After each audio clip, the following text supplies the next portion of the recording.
أول واجب على العبيد معرفة الرحمن بالتوحيد إذ هو من كل الأوامر أعظم. قال مالك رحمه الله تعالى: السنة سفينة نوح من ركبها نجا ومن تخلف عنها غرق. Il dit, s'il en est ainsi, rétorqua-t-il, tu auras médit de lui, sinon tu l'auras diffamé. Que ça soit vrai ou pas, c'est faux. Par contre, al-qathu laysa bi ghibatin fi sittatin, comme dit Nawawi. Al-qatl, le fait de parler sur quelqu'un, ne fait pas partie de la médisance, dans 6 catégories. Mutadhallimin wa mu'arrifin wa muhadhdhiri. Une personne qui a subi une injustice et qui a besoin de lever cette injustice, elle va parler sur la personne. J'ai subi ça, elle a besoin de parler pour arriver au fait de lever cette injustice. Elle va se plaindre par exemple à un juge. Elle va faire en sorte d'essayer de lever cette injustice. Wa mu'arrifin, une personne qui va quoi? Qui va décrire une autre. La personne, elle va se retrouver par exemple avec une autre personne. Elle dit, tu sais le frère là-bas, celui qui a pas de barbe. Tu vois, je parle de qui? Non, ah c'est bon, je vois pas, tu parles de qui. Wa muhadhdhiri, une personne qui met en garde contre quelqu'un. La mise en garde ne fait pas partie de la médisance. Et parmi le minhaj du Taymiyya, la voie du Taymiyya, le fait de faire passer la mise en garde pour de la médisance. Et celui qui va montrer quoi? Qui va montrer le fisq, qui va montrer son péché. La personne en public, elle fait ses péchés, elle fume, elle prend de la drogue. Tu dis, tu vois, je parle de qui? Celui qui boit sa bière en bas du bâtiment. Tu te dis, non, il fait pas ça, tu parles sur lui, t'as pas le droit. Non, lui, il le fait en public. Wa mujahir, il montre son péché. Wa mustaftin, celui qui questionne, il te questionne et il a besoin de citer. Wa man talaba al-i'anata fi izalati munkari, comme il nous dit An-Nawawi rahimahullah ta'ala. Celui qui a demandé de l'aide afin d'enlever un munkar, un mal. Et là aussi, il se peut qu'il cite la personne qui fait ce mal afin, par exemple, que vous allez les dire, tu vois, tel frère, il est touché par tel péché, viens, on va à telle heure, on va le voir et on lui fait nasiha afin qu'il ne recommence plus. Et tu as juste transmis cette chose-là à cette personne qui peut l'aider. Tu vois, par exemple, l'imam de ta mosquée, tu dis, tel frère, il est tombé dans la fornication, essaie de lui parler, appelle-le au bien, il dit taïb. Là, ça ne rentre pas dans le fait de parler sur lui. Sa parole est la médisance, délaisser la médisance car elle entache je crois que celui-là, je l'ai lu. Et la diffamation est un plus grand péché que la médisance, car elle comprend le mensonge couplé à la médisance, puisqu'il l'accuse d'un mauvais caractère qui ne se trouve pas chez le diffamé. C'est ce qu'on appelle la diffamation. On accepte de la médisance ce qui est sous la forme d'un conseil, comme par exemple l'exposé de l'état des mécréants ou de leurs dangers, ou encore pour clarifier les innovations des innovateurs et l'égarement des égarés, ou l'intention de mettre les gens en garde. Et là, donc il prend directement la référence que je vous ai donnée, Wallahu a'lam, de Nawawi. Il n'y a aucun problème pour celui qui parle sur eux afin de clarifier leur cas, afin que les gens ne se fassent pas leurrer par leurs actions et leurs prédications. Cela fait partie des exceptions à la médisance interdite. La transgression signifie le fait de transgresser contre les autres sans droit. Et sa parole est la transgression sans droit et le fait de dire sur Allah ce qu'il ne connaît pas. Je dis, rahimahullahu ta'ala, dire sur Allah ce qu'on ne connaît pas est un des plus grands péchés, comme par exemple quelqu'un qui dit Allah a dit cela, ordonné ceci et interdit telle chose malgré qu'il ne connaît rien. Ainsi, même s'il dit vrai, il commet un péché. Certes, le fait de dire sur Allah ce qu'on ne connaît pas est un péché encore pire que le péché de l'association à Allah. Tout cela est considéré comme des grands péchés interdits dont le musulman ne doit pas s'approcher. Au contraire, il doit s'en éloigner, ainsi que des autres actes interdits, comme il s'est imposé d'accomplir les obligations et prescriptions et de se rapprocher d'Allah par les actes recommandés. Ceci est la fin de cette épître et la louange tout entière appartient à Allah, Seigneur de l'univers, et que la prière et le salut d'Allah soient sur le véridique et digne de confiance du prophète Mohammed sallallahu alayhi wa sallam et tous ses compagnons. وعلى هذا فنحمد الله تعالى كما حمدناه عند الابتداء. Nous louons Allah tabaraka wa ta'ala comme nous le louons à la fin, comme nous l'avons loué au début. Nous remercions Allah tabaraka wa ta'ala pour avoir bifadlihi wa rahmatihi wa karamihi, pour avoir pu étudier ce livre ensemble de l'imam al-Muzani, accompagné de l'explication d'un des imams des gens de la sunna, qui est le cheikh Zayd al-Madkhali rahimahullah ta'ala. Et bi'idhnillah, nous ne pourrons pas rentrer ce soir dans le mu'amalat al-maliyya, ce qui est en rapport avec le commerce, mais nous rentrerons inchallah dans la prochaine dawra. Inchallah, il y aura une prochaine. Mais je sais que vous avez des questions, du coup on va répondre aux questions inchallah qu'il y a dans le temps qui reste. Ensuite ça sera la fin inchallah. Pas toutes les questions, mais ce qu'on pourra. Quand on parle de répondre aux questions, toutes les questions qui ont trait au mariage ou au divorce, qui ont trait à des litiges entre les gens, etc., ce ne pas des questions auxquelles on peut répondre. Toutes les questions qui nécessitent l'étude d'un cas, il n'y a qu'un fou qui vous répond comme ça. C'est pas possible. Là, il faut revenir vers l'étude de ce cas-là avant de répondre. Là, on vous répond aux questions auxquelles on peut répondre. Ceux à qui on n'a pas pu répondre, ça va aller pourquoi. Quand vous citez que la zakat est pour les riches, une personne touchant un salaire moyen de 2100 €, est-il éligible? La zakat, elle est obligatoire lorsqu'elle atteint un nisab, qui est l'équivalent en grammes d'or de 85 grammes d'or, qui maintenant vaut beaucoup. Et certains ont vu que le nisab, il est quoi? Il est en argent. Et la personne, lorsqu'elle arrive à ce nisab, elle doit donner 2,5% de sa richesse. Quand l'argent de cette zakat-là a fait un an hégirien, à partir du moment où le nisab a été atteint et que cela a atteint, est resté en haut comme ceci jusqu'à l'année d'après. Il paiera en fonction de cela. Donc une personne de 1100 euros, mais à la fin il ne reste rien, elle n'aura pas de zakat à payer. Est-ce qu'on peut dire, rahimahullah, derrière le nom de Ibn al-Jawzi wa Suyuti, rahimahumullah, qu'Allah fasse miséricorde et leur pardonne, il n'y a pas de mal à cela. Nous n'avons pas dit que Suyuti c'était un mécréant. Nous avons dit que Suyuti a eu des erreurs. Nous demandons à Allah tabaraka wa ta'ala qui lui pardonne. Pareil, Nawawi, l'imam Nawawi, Allahu Akbar. Nawawi. Qui parle sur l'imam Nawawi? Le fait de condamner l'erreur, c'est une chose. Mais on préserve cette personne. On préserve cet imam.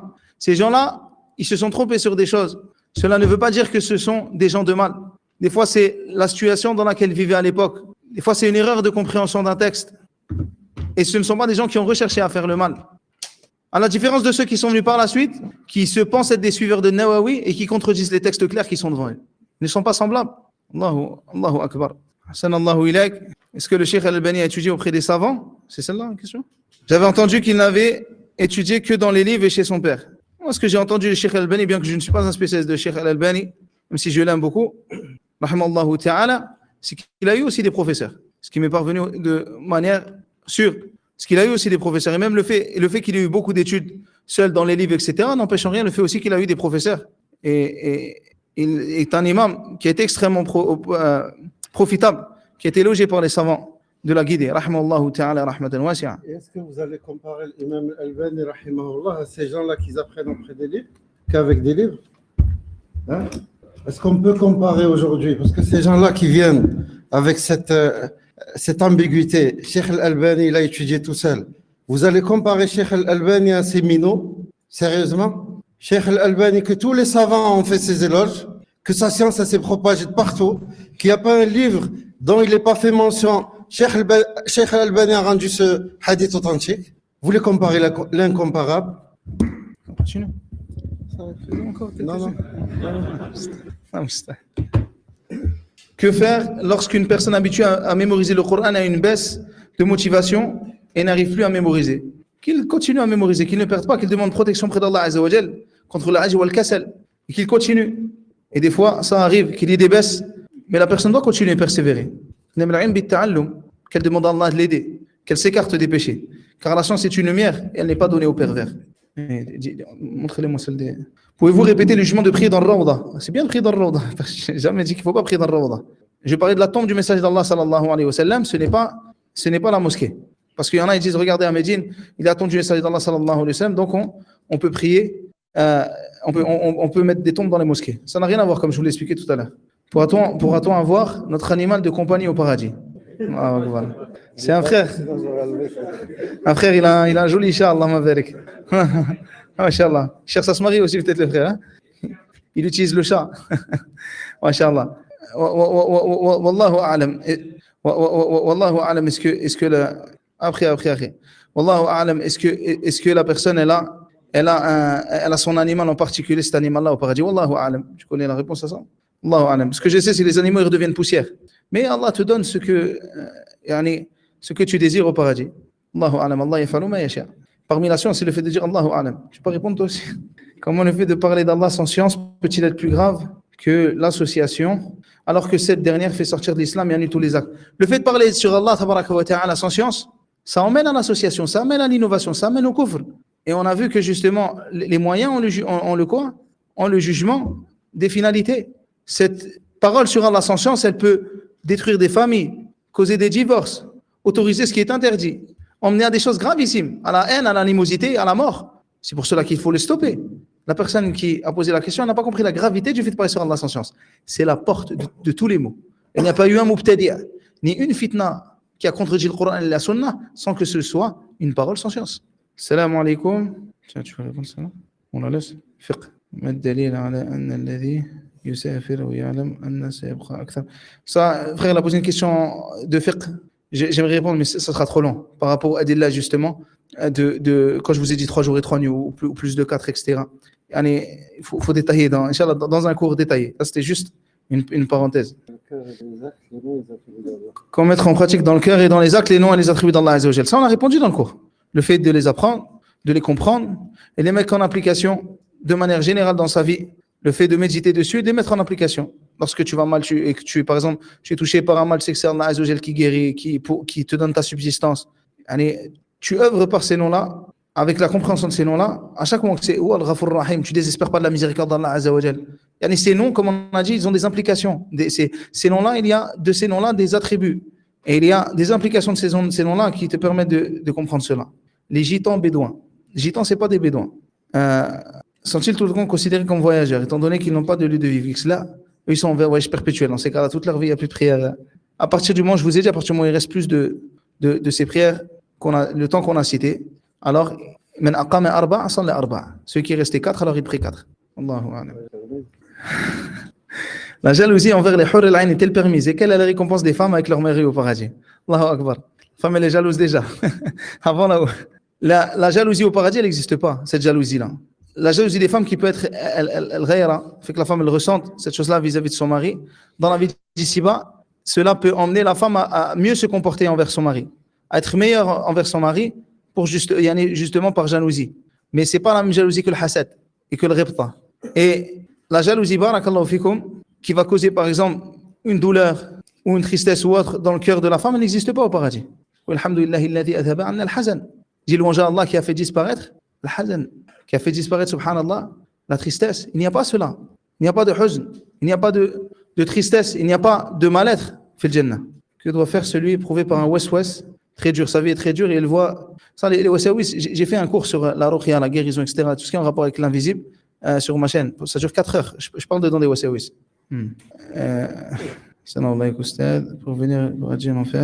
Pour revenir sur le paradis et l'enfer, est-ce qu'il y a un savant qui dit que le châtiment de l'enfer ça va s'arrêter car la miséricorde d'Allah l'emporte sur sa colère? Comme je vous ai dit, l'enfer et le paradis, c'est une vérité, il n'y a pas de fin pour eux. Mais quand les savants ils ont dit justement la fin de l'enfer, c'est la fin du châtiment pour la communauté de Mohammed, les Mohammediyin. Les gens de la communauté de Mohammed sallallahu alayhi wa sallam, dans l'enfer est arrêté pour eux. Et d'ailleurs, le Cheikh Zayd, il a une explication de cela qui est par rapport à la parole d'Ibn Taymiyyah et d'Ibn Qayyim qui a été rapportée, que j'ai traduit dans le livre sur le Sunnah. Elle est disponible dedans dans le livre sur le Sunnah de manière plus détaillée. Quelles sont les bonnes manières et les choses à éviter lorsqu'on assiste à une assise de science? Les bonnes manières, comme je vous ai dit, elles s'apprennent dans les livres de bonnes manières, qui apprennent le comportement du Messager d'Allah sallallahu alayhi wa sallam.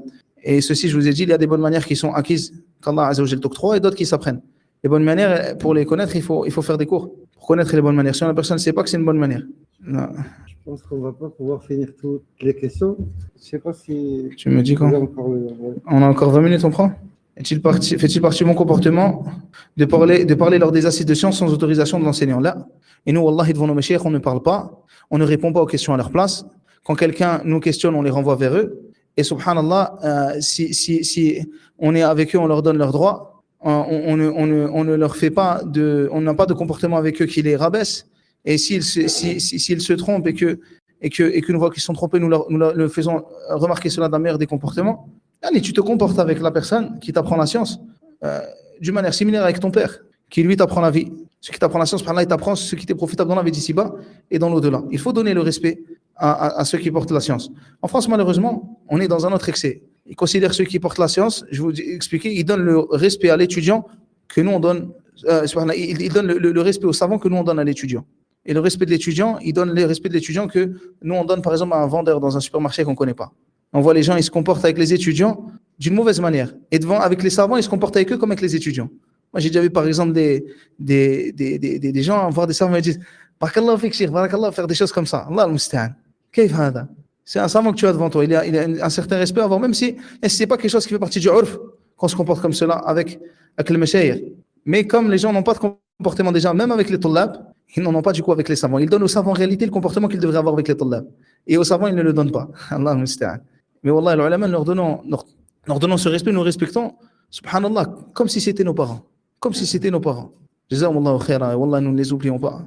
Man mata minhum, ceux qui sont morts parmi eux, wa'allamuna, qui nous ont appris, rahmahullahu ta'ala, rahmatan wasi'a. Comment motiver nos enfants? Comment motiver nos enfants de 8 ans, 9 ans à prier? Pour motiver tes enfants, il faut que toi, tu montres le bien. Celui qui montre le bien, il motive les gens autour de lui. Alors, le meilleur moyen d'appeler à cette motivation, c'est le fait de faire le bien. C'est comme là, ce genre de dawra. voyez pas quand on s'assoit comme ça, comment la foi elle augmente, comment nous ressentons nos cœurs vibrer dans l'adoration d'Allah Azza wa Jalla. Nous montrons l'exemple, même vos enfants. Là, ils sont venus avec leurs enfants, ils montrent l'exemple à leurs enfants, ils montrent l'exemple à leurs épouses. L'apprentissage de la science, le fait de se réunir dans les assises de science. Subhanallah, il y a un bien immense. Nous, alhamdoulilah, on n'est pas des tablirs. On se réunit dans des mosquées comme ça pour dire on va appeler les gens à l'islam alors qu'on connaît rien. Au contraire, on les ramène dans les mosquées pour leur apprendre la religion d'Allah tabaraka wa ta'ala. Et il y a dans cela un bien immense, subhanallah. Pour motiver ses enfants, il faut se motiver soi-même. Pour qu'ils apprennent l'arabe, il faut parler l'arabe soi-même. Pour qu'ils apprennent l'aqida, il faut apprendre l'aqida soi-même. Apprenez pour espérer le changement chez vous. C'est quoi l'autre? Est-il convenable qu'une femme par mari assiste à ce genre d'assises pour prendre la science tout en sachant que cela finit tard, qu'elle devra faire le trajet pour rentrer chez elle sans que ce soit un voyage? Et s'il n'y a pas de fitna dans cela pour elle, il n'y a pas de mal pour elle, là-bas, ce n'est pas un mal. S'il n'y a pas de mal pour elle, alhamdoulilah, les femmes aussi apprennent la science. S'il n'y a pas de mal pour elle, il n'y a pas de problème. Que la route est sécurisée, que ce n'est pas un voyage et qu'elle est préservée, là-bas. En tout cas, dans cette mosquée, alhamdoulilah, elle est préservée. Et en allant, Inch'Allah, elle est préservée. Un mari peut-il interdire à son épouse d'étudier la science plus en profondeur, même si celle-ci ne manque pas à ses devoirs? La science est de deux sortes, la science obligatoire et celle qui n'est pas obligatoire. Si le mari il voit que son épouse, si elle apprend la science qui n'est pas obligatoire, par cela, elle manque ses devoirs, alors il faut faire passer l'obligation avant ce qui est surrogatoire. Et s'il se rassemble les deux biens, les deux profits, alors nous mettons en avant le plus grand des profits. Là, elle a l'apprentissage de la science qui n'est pas obligatoire et elle a la satisfaction de son mari, alors elle doit satisfaire son mari. Mais si elle a choisi un bon mari, il lui fera apprendre la science, Inch'Allah. Ainsi, réfléchissez à ça avant que la question se pose, surtout si c'est des gens qui ne sont pas mariés. Réfléchissez à qui vous vouliez, car subhanallah, les gens peuvent être ceux qui vous emmènent au paradis ou en enfer, ceux qui vous appellent au paradis ou à l'enfer, peuvent être votre prison ou votre délivrance. Faites très attention. Salam alaikum. Est-ce qu'au paradis, on va adorer Allah tabaraka wa ta'ala? Non, mais la personne reste adorateur d'Allah tabaraka wa ta'ala tout le temps.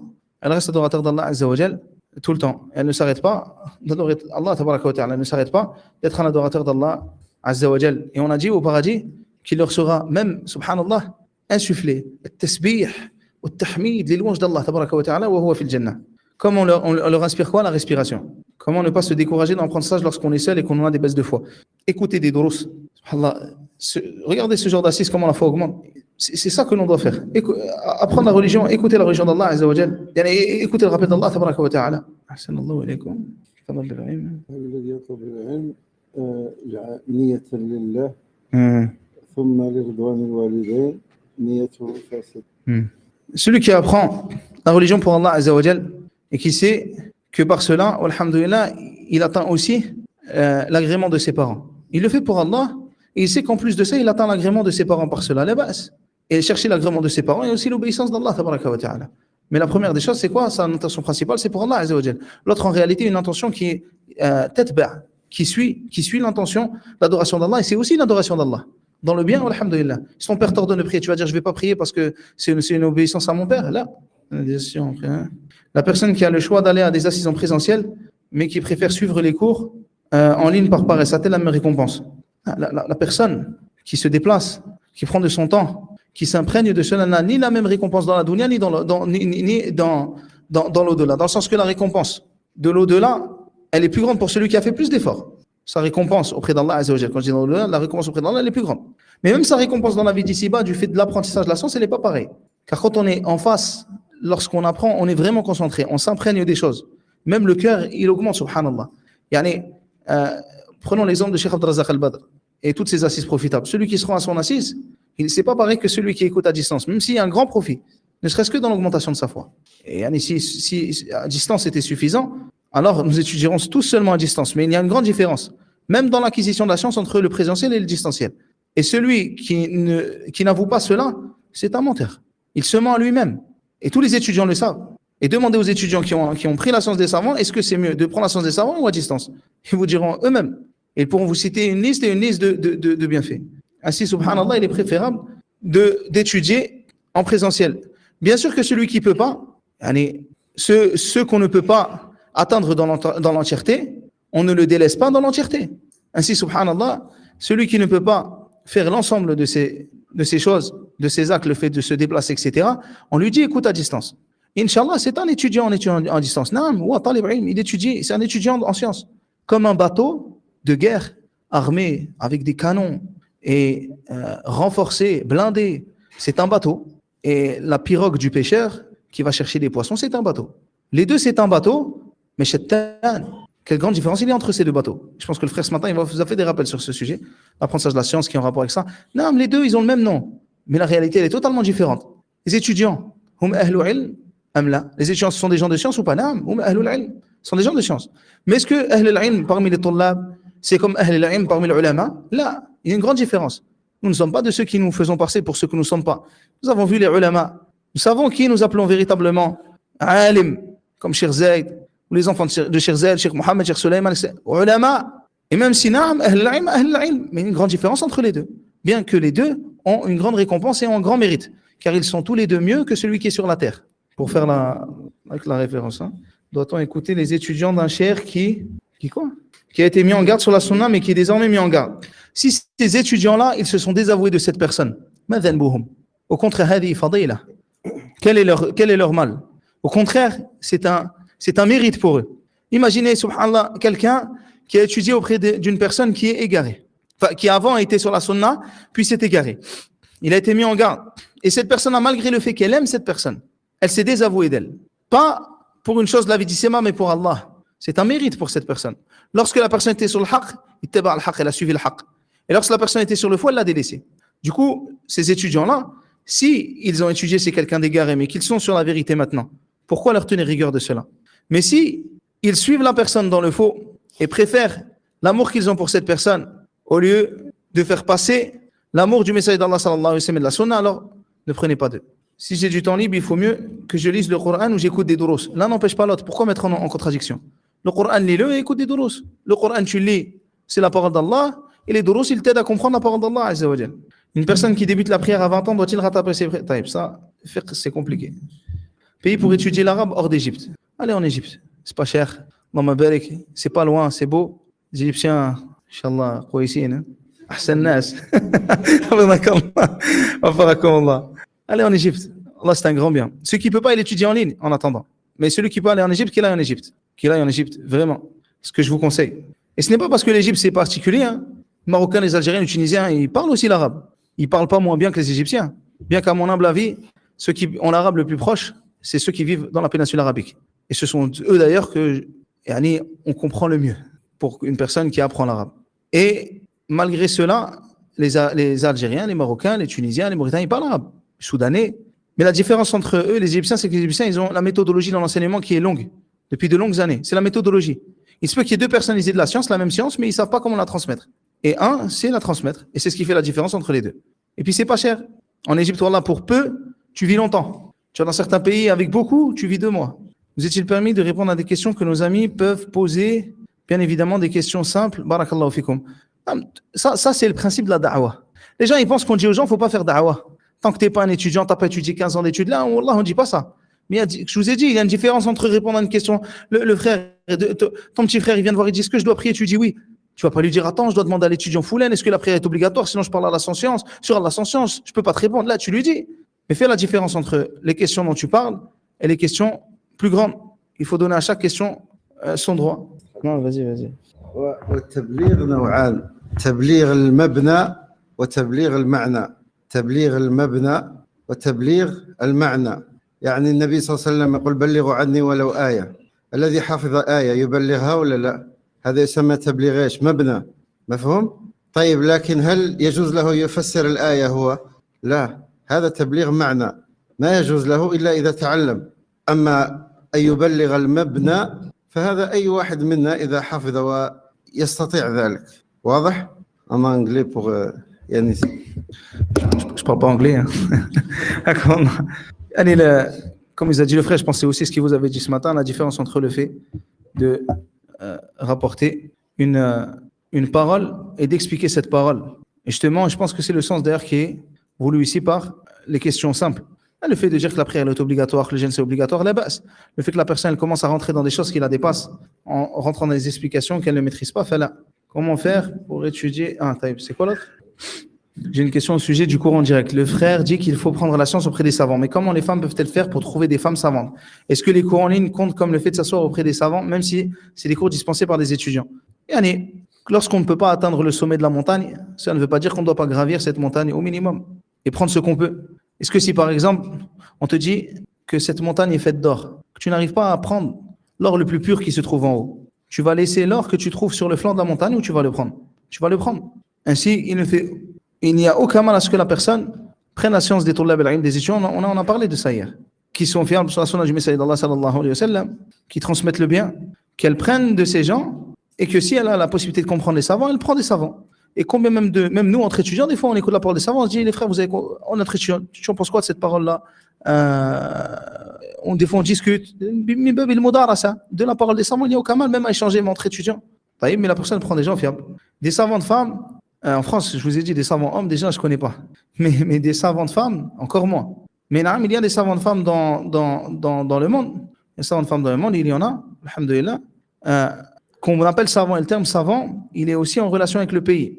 Quand je vous ai dit le terme alim, un savant dans un pays, c'est peut-être pas un savant dans un autre, quand il se retrouve devant les grands savants. Et combien de nos savants, ils te disent, je suis pas un savant, moi. Le savant, c'était Ibn Baz, par exemple. Mais des femmes qui ont de la science, alhamdoulilah, il y en a. En Arabie Saoudite, il y en a parmi, par exemple, la descendance de Cheikh Mohammed Amin al-Jami, ou même certaines épouses de Meshaïr qui transmettent la science, alhamdoulilah, qui ont de la science et qui font partie des gens de science et qui transmettent. Et la femme peut apprendre, doit apprendre et transmet si elle connaît la science. Alhamdoulilah, il n'y a pas de problème à cela. Du coup, c'est quoi?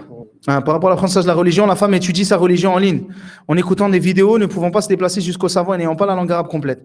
Doit-elle privilégier l'apprentissage de la science auprès des étudiants fiables, femmes en sciences, ou bien des étudiants en sciences hommes? S'il n'y a pas de fitna pour elle, à ce qu'elle écoute des étudiants en sciences hommes, alors c'est un bien. Mais par exemple, je ne recommande pas aux femmes lorsqu'il y a des étudiants en sciences qui font des cours et qui se montrent en vidéo, il y en a, ça peut être bénéfique de se montrer en vidéo, alhamdoulilah, il y a un bien que certains peuvent voir. Je ne recommande pas à ces femmes, par exemple, de mettre la vidéo de cet étudiant en sciences sur la télé du salon pendant que, par exemple, le mari est au travail. Et elle écoute, par exemple, le cours, elle se contente de cela. Elle écoute le cours, elle se contente de cela, elle se préserve de la fitna. Car il y a malheureusement des femmes qui, lorsqu'elles écoutent des cours, au lieu d'écouter le cours pour le cours, elles se mettent carrément à dire « Ah, je suis amoureux d'un tel, celui-là, c'est mon amoureux, etc. » Allah al-Musta'an. Et il y en a même certains qui ont dit ça au sujet de certains savants. Et quand on leur a dit qu'ils avaient atteint les 70 ans, elles étaient étonnées. Elle dit, doit-elle étudier la science seulement auprès des savantes femmes pour éviter la tentation des hommes? Si elle ressent cela, na'am, que ce soit à la mosquée ou sur Telegram, car sur Telegram, dans les directs, on peut voir le prénom de la femme. Elle cache son prénom, elle masque son prénom. Inch'Allah, elle masque son prénom. Et si elle voit qu'un homme la contacte, qu'elle prévienne les administrateurs, il y a des pervers, malheureusement, qui des fois se connectent au live, essaient de parler avec les femmes. Les choses doivent être contrôlées. La femme doit faire attention, elle masque, etc. Certaines fois, il y a des femmes, sont des sœurs. Elles mettent des noms d'hommes dans le cours. Comme ça, elles savent que personne ne va les parler. Et quand c'est fini, elles rechangent le nom. Allah, il y a une sœur un jour qui s'est connectée au cours d'un savant. Et il y a un homme, il lui envoie quoi? Il lui dit Salam alaikum wa rahmatullah ya ukht al-aqida. Salam alaikum wa rahmatullah, oh ma sœur de aqida. Allahu akbar. Et la sœur, elle voit ça. Et le mari lui envoie un message, il dit Taqillah. Il dit toi, taqillah. Frère ne comprend même pas ce qu'il fait de mal. Ces gens-là, ils sont là pour la science ou ce sont comme, subhanallah, des chiens qui regardent de la viande. Ainsi, même dans ça, subhanallah, même dans l'étude de la science, il y a une fitna, il faut faire attention à cette fitna. Et c'est parmi aussi les raisons qui fait que certains étudiants en sciences ne veulent même pas se montrer, même s'ils voient par exemple l'autorisation de la vidéo. Car ils voient qu'il n'y a pas d'intérêt à faire cela. La personne qui veut étudier, elle écoute la voix, pourquoi elle a besoin de voir sa tête? Pour voir s'il est beau, il est moche, ou sa couleur. Mais il n'a pas besoin. S'il vous plaît, je suis une sœur seule, sans famille, je suis reconverti. Comment apprendre la science dans mon cas? Écoutez les cours des étudiants en sciences. Et bien, il est là à force de faire des livres, de faire des cours, vous allez voir votre vision des choses changer. Il n'est pas possible qu'une personne, par exemple, qui vient d'assister à un séminaire et qui a étudié ses livres, on a parlé de Aqida, on a parlé de Manhaj, on a parlé de plusieurs sujets, il n'est pas possible que la personne, elle sorte d'ici comme elle est venue. Ce n'est pas possible. Si la personne, elle est venue pour apprendre et qu'elle a écouté des choses qu'elle ne connaissait pas, elle ressort d'ici changée. Et c'est comme ça, à chaque livre, à chaque chose que vous faites. C'est une brique de plus dans la construction que vous êtes. Vous apprenez la science, petit à petit, jusqu'à connaître. Je suis formatrice dans une association... on prend un peu des frères. Est-ce que celui qui a instauré la bid'a est pire que celui qui le suit? Ma réponse est, est-ce que celui qui a transmis la sunna, que les gens ont appliqué, est-il meilleur que celui qui a simplement suivi cette sunna? De qui doit-on prendre la science? Qui doit-on éviter de prendre la science? Ça, le frère, il vous a fait 2h30 ce matin. Et Inch'Allah, on a plusieurs cours sur ça. Regardez, un conseil que je redonne à tout le monde. À notre époque où, lorsque l'on parle sur les gens, on est envoyé au tribunal, on est menacé, ou parfois interdit de parler, regardez bien qui est mis en avant et qui n'est pas mis en avant. C'est ce que je peux vous conseiller. Peut-on apprendre le bon comportement avec un étudiant en sciences qui a étudié des années auprès des savants? Naam. Si la personne elle a étudié cela, elle a de toute manière un étudiant en sciences qui a étudié auprès des savants et qui s'est vraiment imprégné du comportement des savants, cela est visible. par tous. Et cela est sûrement visible par tous, si ce n'est cet étudiant, qui lui doit continuer à voir sa personne comme étant une personne faible, qui n'a aucune connaissance. Allahul musta'an. Quelles sont les erreurs à ne pas faire dans l'étude de la science? Comment concilier l'arabe, Coran, les moutons? Les erreurs à ne pas faire dans l'étude de la science, étudier chez les gens ce qu'il ne faut pas étudier, ou des choses qu'il ne faut pas étudier, mais ça c'est long, ça mérite un cours. Le frère, il vous a fait ce matin. Voilà, c'est long, c'est des très bonnes questions, voilà, mais ça c'est des douloureux, ça, on a besoin de partir au fait demain. De Mohammed. Est-ce que ceux qui sortiront de l'enfer de la communauté de Mohammed incluent ceux qui ne sont pas morts sur le tawhid? Celui qui ne meurt pas sur le tawhid, c'est un kafir. Les gens, ils doivent mourir sur le tawhid s'ils veulent entrer au paradis. Comment sait-on lorsqu'une personne a besoin d'une ruqya? Comment sait-on lorsqu'une personne a besoin d'une ruqya? Ça, c'est une chose qui est visible. Ce qui est visible, et parfois ce n'est pas visible, mais en général, ça je vous le dis par expérience, dans ce domaine, bien que je n'ai pas choisi cela, c'est que quand la personne est faible, le djinn arrive à se cacher. Mais quand la personne cherche après sa religion et devient forte même dans sa foi, le djinn n'arrive plus à tenir. Et en général, il se montre. Et c'est à ce moment-là, subhanallah, que la personne, bifadlillah, elle arrive bien souvent à s'en débarrasser. Mais combien a-t-il de possédés? Ils ne le savent pas. Un jour, subhanallah, je suis rentré avec un frère, il n'a aucun symptôme. On a prié dans une mosquée. À peine on a commencé, je lui ai dit, va faire les ablutions, il allait prier, il a eu une crise d'angoisse. C'était un djinn. Mais en dehors de ça, jamais tu n'aurais pu penser qu'il est un djinn, parce que jamais il fait des actes d'adoration. Mais le jour où il a fait des actes d'adoration, il s'est montré. Car tu es en train de le déranger. Est-il possible de demander, si le fait d'étudier sur un support, est-il possible de demander au shir, si le fait d'étudier sur un support auprès d'un savant, via l'enregistrement est compté comme étudiant ensemble? J'ai répondu à cela. Et nous avons répondu à ça, barakallahu fikum, parce que le fait d'étudier sur un support auprès d'un savant, via leurs enregistrements, est compté comme étudiant en sciences. Nous avons dit, mais ce n'est pas pareil. Concernant l'appellation cheikh, c'est une appellation qui, lorsque vous allez par exemple au bled au Maroc, en Algérie, en Tunisie ou dans les pays musulmans de manière générale, jamais de la vie t'appelles l'imam de ta mosquée ya akhi, Foulan, Allan. Ils disent tout cheikh. C'est un terme qui est mushtarak. Cheikh, c'est comme l'histoire du bateau que je vous ai dit. Cheikh, ça peut être l'imam de la mosquée, et le cheikh, ça peut être le grand savant. Mais ils ne sont pas semblables. Ainsi, nous sommes seulement des étudiants, nous ne sommes pas des savants. Et nous n'appelons pas les gens à nous, ou à ce que les gens ils nous prennent pour ce que nous ne sommes pas. Et le fait par contre que les gens respectent la personne qui enseigne en l'appelant cheikh, en lui donnant ce respect-là, il n'y a aucun mal à cela. Et il y a certains de nos frères, par exemple, qui font la da'wah, qui sont des étudiants en sciences, et dans leur pays, les gens les appellent cheikh. Du moment que cette appellation-là n'est pas utilisée pour tromper les gens. Quand on voit des savants comme Cheikh Abdurrazzaq al-Badr, je me rappelle d'un livre j'ai traduit plusieurs livres de lui, hafidhahullah ta'ala. Dans ces livres de Cheikh Abdurrazzaq al-Badr, je ne sais pas si tu en as, tu vois, non, il y en avait. Il y avait un frère. Par exemple, c'est un livre de Cheikh Abdurrazzaq al-Badr, il y a marqué Ta'lif Abdurrazzaq al-Badr. Il n'y a pas marqué Cheikh, il n'y a pas marqué docteur, il y a marqué Abdurrazzaq al-Badr. C'est l'éducation des savants. C'est l'éducation des savants. Le fait que la personne t'appelle Cheikh, du moment qu'elle sait ta place, la basse. Mais le fait de faire comme les innovateurs qui se rajoutent des noms, Ostad, docteur, je ne sais quoi, Cheikh, Foulan, ils se rajoutent des choses pour se grandir. Au point carrément, c'est lui qui écrit. Le Cheikh Foulan va faire son intervention à 19h. C'est lui, il est sur son canal, il s'appelle le Cheikh. Ça, c'est les gens, ils cherchent à se grandir. L'Ostad, Foulan, etc. Wallahi, ça, ce n'est pas les habitudes. Alhamdulillah, je trouve que c'est parmi les très bonnes habitudes qu'il y a chez les étudiants francophones sur la sunna. Et il y en a plein que vous connaissez. C'est que je ne les ai jamais vus essayer de se grandir par les noms. Alhamdulillah, je suis fier de mes frères sur cela, wallah. C'est que, subhanallah, ils n'ont jamais essayé de se faire grandir par les noms, de s'appeler Cheikh Foulan ou Cheikh Allan. Et si tu leur poses la question, même à ceux qu'on voit comme étant des étudiants de mérite, ils te diront on est des débutants. Alhamdulillah.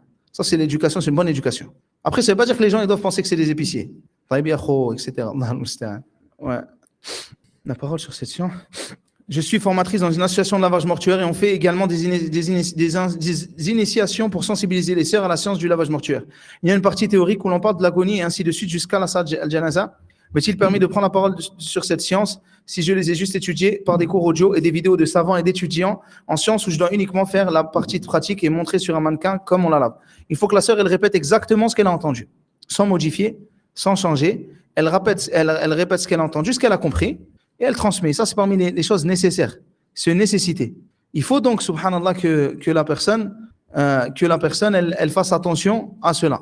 Que la personne, elle fasse attention à transmettre seulement le haqq. Elle ne vient pas avec des choses nouvelles ou autres. Mais c'est une nécessité. Il faut qu'il y ait des sœurs comme ça. Allahumma barik. Jaza'allahu khayra. Qu'Allah la récompense en bien. Il faut qu'il y ait des sœurs qui transmettent et qui apprennent. Il n'y a aucun mal à ce que la personne transmette ce qu'elle sait. Ça, c'est des choses simples qui sont nécessaires. Il faut que la sœur, elle transmette ce qu'elle a appris. Ça, c'est des questions liées au cours, attention. Là, c'est des questions des gens qui sont présents ici. Je ne suis pas en train de répondre à l'ensemble des gens qui contactent sur Telegram. On répond à ceux qui sont là. quel conseil donnez-vous à ceux qui écoutent les Sa'afiqa de France? Subhanallah, il y avait des frères qui disaient dans certaines villes, oui, il y a que, on est obligé de les écouter.